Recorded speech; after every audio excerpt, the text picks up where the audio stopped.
Assalamualaikum warahmatullahi wabarakatuh. Waalaikumsalam warahmatullahi wabarakatuh. Waalaikumsalam warahmatullahi wabarakatuh. Bagaimana kabarnya anak-anak? Harap baik-baik saja ya. Tono coba diperhatikan dulu bajunya itu. Nah, di depan enak, ganteng. Nah, baik. Sebelum mulai pertemuan kali ini dan pelajaran kali ini, baiknya kita berdoa terlebih dahulu. Berdoa mulai. Bismillahirrahmanirrahim. Raditu billahi rabba wa bil islami dina wa bi Muhammadin nabiyyan wa rasula.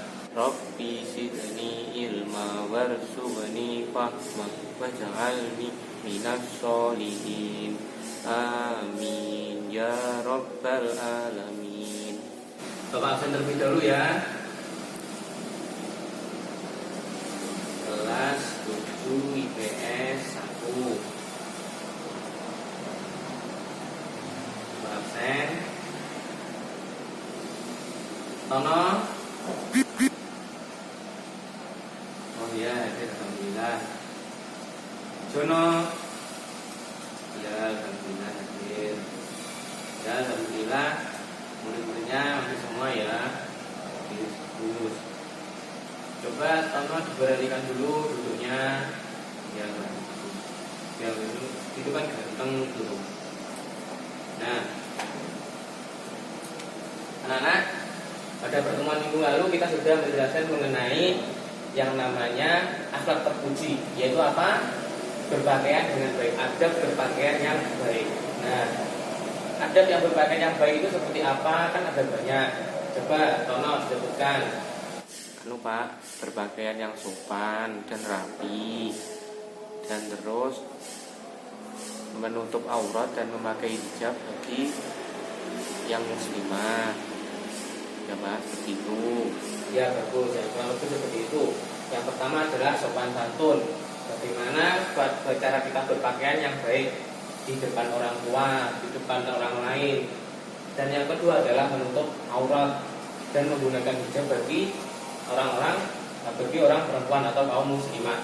Karena memakai jilbab itu hukumnya wajib bagi wanita muslimah ya. Nah, seperti itu. Itu salah satu bentuk akhlak terpuji. Nah, anak-anak, kita sebagai manusia itu jangan lelah-lelah untuk melakukan yang namanya akhlak terpuji. Ada banyak sekali yang namanya akhlak terpuji, mulai dari perbuatan, norma, adab, sopan santun. Nah, salah satu bentuk akhlak terpuji yang akan kita pelajari hari ini adalah mengenai kejujuran. Nah, kita kalau melakukan sesuatu yang baik, selalu berbuat baik, kita akan mendapatkan balasan yang lebih baik. Kenapa? Karena kalau dalam pepatah Jawa itu mengatakan sapa wongi sing nandur becik bakale panen sing becik. Nah, seperti itu. Nah, itu pun sebaliknya. Dan barang siapa atau sapa wongi sing bakale nandur ala, engko bakale oleh ala. Nah, seperti itu kurang lebih pepatah Jawa seperti itu kalau Bapak ingat ya. Mungkin ada kesalahan. Nah, oleh karena itu anak-anak, pada pertemuan kali ini kita akan membahas mengenai materi kejujuran. Apa sih kejujuran itu?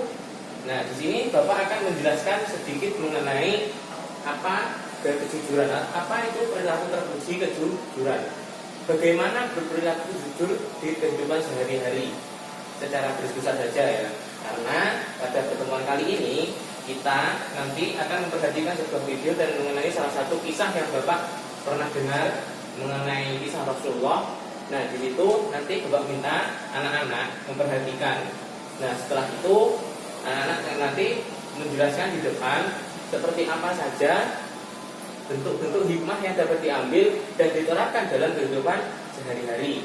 Nah, Bapak akan menjelaskan secara garis saja ya.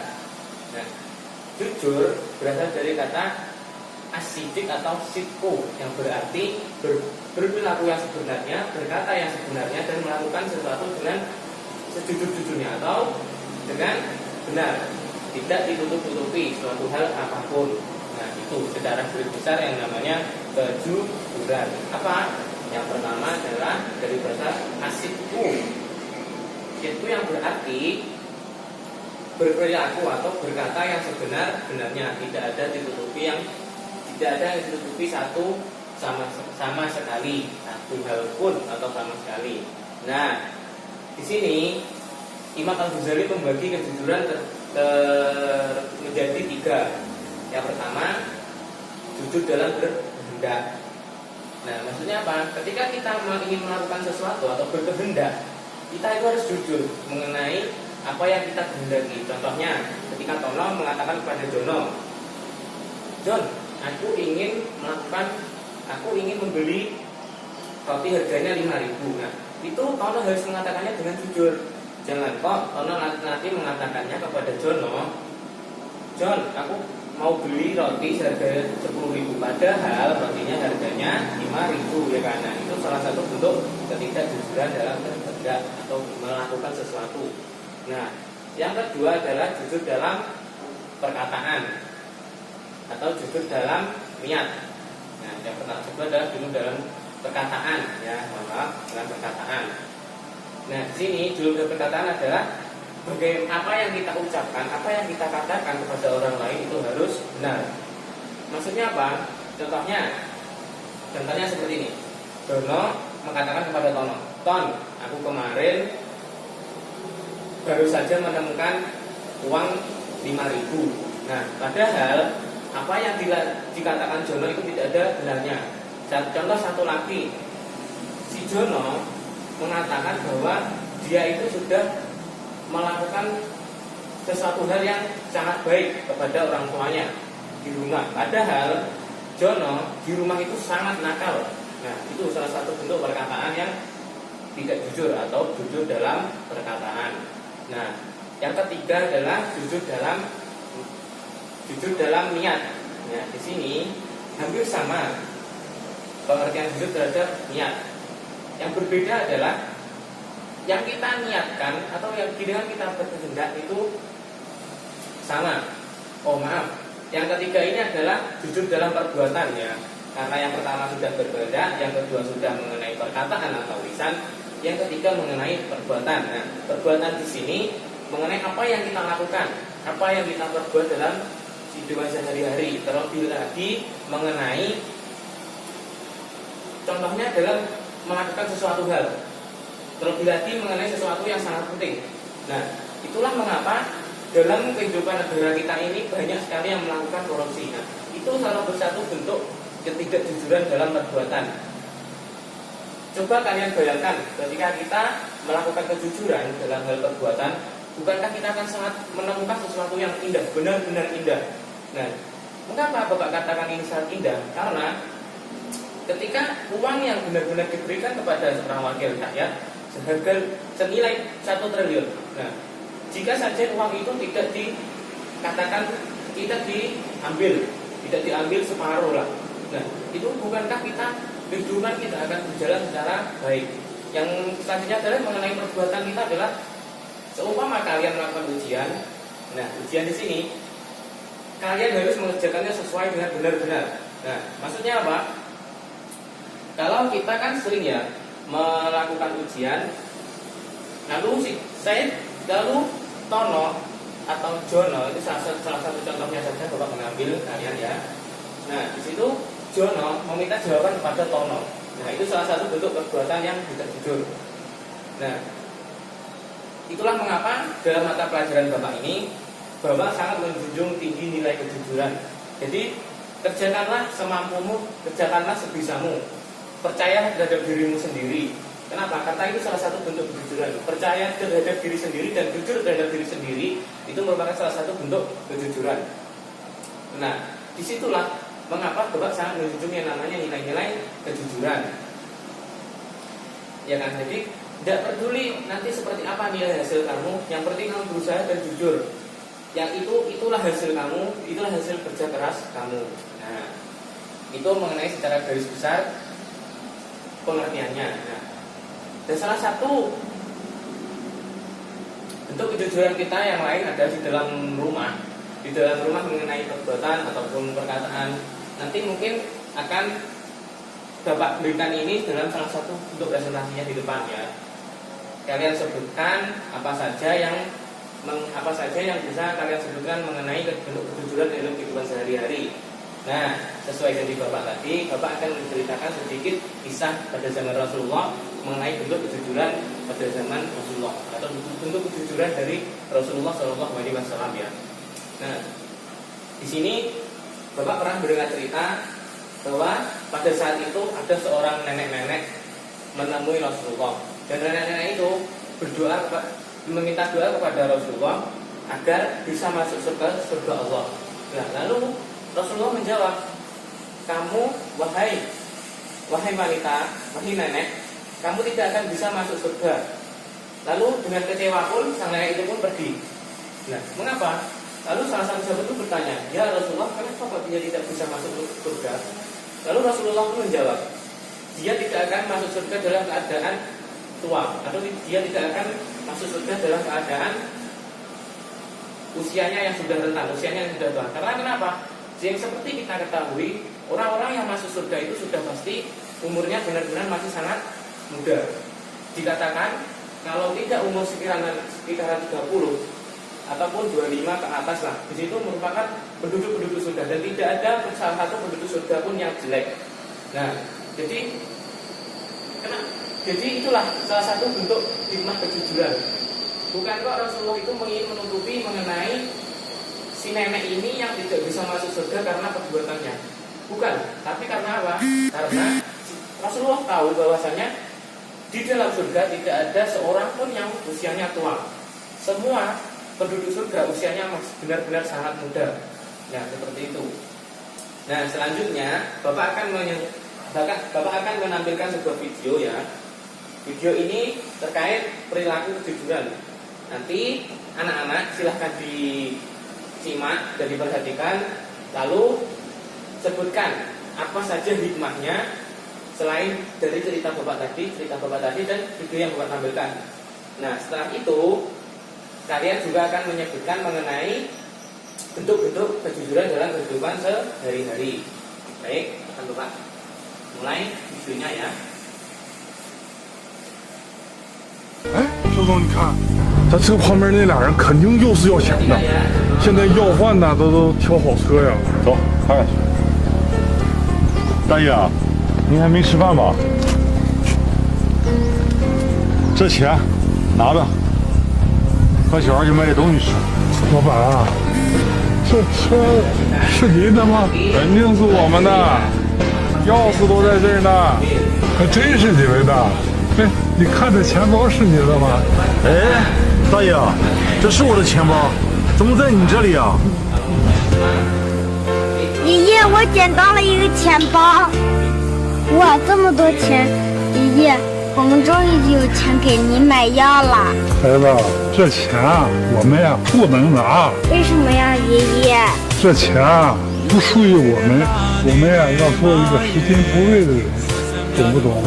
这钱啊肯定是这车主的，咱在这里等着人家好不好？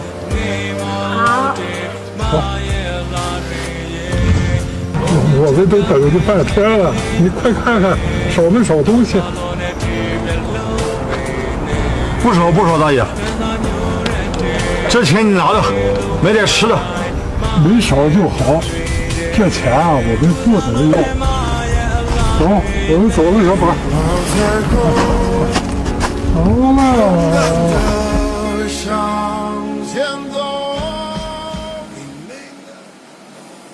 Ya, kalau sudah nonton videonya, segera dicatat apa saja yang bisa diambil dari video tersebut. Nah, sekarang silakan maju satu persatu. Siapa yang ingin maju duluan? Ya, Tono, silakan maju. Ya, saya akan mempresentasikan mengenai analisis yang saya peroleh mengenai kisah yang Bapak sampaikan dan video yang kita lihat tadi ya. Yang pertama mengenai kisah yang Bapak sampaikan, bahwasanya kita harus meneladani sikap Rasulullah yang mengatakan sesuatu itu dengan sesuatu apa yang kita lihat, tidak mengatakan sesuatu itu dengan mengada-ngada. Nah, karena dengan kita mengajarkan sesuatu yang benar, maka kita akan mendapatkan berkah dan kita akan mendapatkan balasan yang lebih baik dari Allah. Yang kedua adalah mengenai video yang kita lihat. Seperti yang disampaikan oleh Mas Jono, bahwasanya kita itu harus mengembalikan apa yang bukan milik hak kita, dan kita harus berkata jujur dan tidak mengambil yang bukan hak milik kita. Nah, mungkin itu saja yang bisa saya sampaikan. Sekian, terima kasih. Ya, terima kasih Tono. Nah, sekarang silahkan Jono untuk maju. Silakan Jono. Ya, saya akan mempresentasikan mengenai apa hikmah dari kisah dan video yang ada tadi ya. Yang pertama adalah kita harus mengatakan apa yang sebenarnya, apa yang kita lihat dengan mata kepala kita sendiri, dan mengatakan yang tidak mengenai apa sesuatu itu.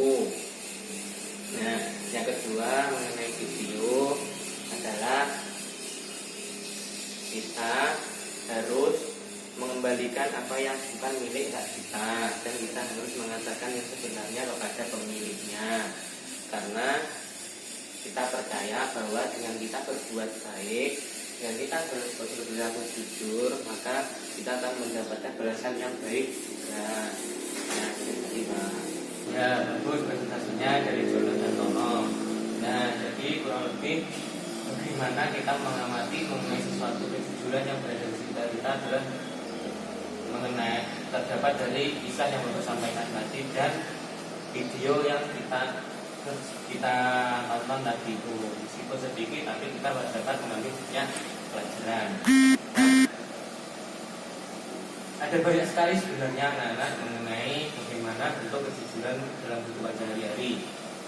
Nah, salah satunya adalah kita harus mengatakan sesuatu yang sebenarnya pada kedua orang kita. Nah, meskipun kedua orang tua kita, terlebih lagi kedua orang tua kita itu benar-benar sesuatu yang harus kita melakukan kejujuran di dalamnya. Kita harus melakukan sesuatu kejujuran, melakukan sesuatu dengan jujur setiap harinya. Mengapa? Karena ketika orang tua kita itu sudah berusaha, maka sesuatu yang buruk akan selalu menimpa kita. Salah satu contohnya, anak-anak, ketika kalian disuruh belanja, kalian itu harus mengatakan yang sebenarnya. Jadi jangan kok kalian mengambil uang sisa tanpa sepengetahuan orang tua kalian. Nah, seperti itu. Jadi jangan kok Tono nanti ibunya disuruh ke pasar, tugas berambang 5.000, nah dikasih duit 10, dikasih uang 10.000, 5.000-nya lenyap dan tidak bilang ke ibunya. Nah, alangkah baiknya kalau memang ada keperluan Tono mengambil, itu salah satu contoh ya, Tono haruslah mengatakan dengan benar mengenai apa yang digunakan untuk apa uang tersebut. Nah, seperti itu. Nah, coba mungkin dari Tono maupun Jono ada yang diberikan contoh mengenai bentuk perilaku kejujuran dalam kehidupan sehari-hari. Ya, Tono, seperti apa? Ya, bagus. Nah, Jono, seperti apa?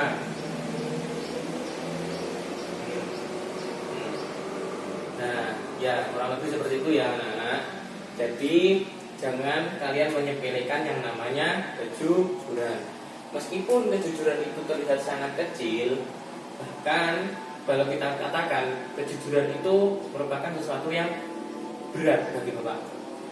Karena kalau kita sudah melakukan satu kebohongan terhadap seseorang atau orang lain, maka kita seterusnya akan melakukan kebohongan tersebut.